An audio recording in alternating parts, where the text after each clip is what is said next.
今次咧，我哋想同大家講咧，就係一個新啲嘅 version of Dot， 個名咧就叫做 Sundays on Grand 啊。咁呢個係一個全新嘅 project， 啱啱起好，而今次咧同大家睇係現樓嚟嘅，仲要個價錢非常之抵喎。入門嘅3房 townhouse 咧唔使100萬，90幾萬咧就可以買到啦。如果你想買豪華版嘅話，110幾萬都唔係貴。如果你係上車人士啊，揾緊啲1房單位都唔好轉台住，因為咧我哋仲會介紹一個40幾萬嘅1房單位，係仲有一個超大嘅 patio 添㗎，3房加2個den，1500尺左右嘅單位先嚇。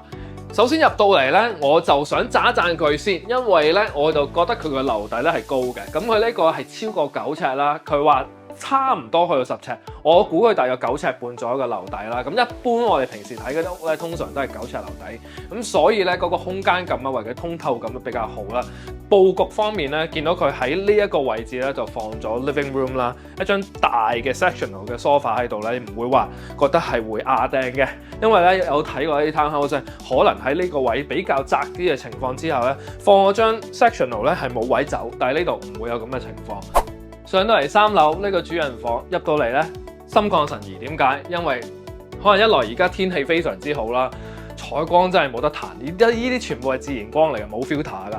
再加埋咧，佢有一個9尺嘅樓底啦，又好夠高啦。再加埋咧，佢呢一個主人房又夠大啦，你放咗一張 king size 床喺度，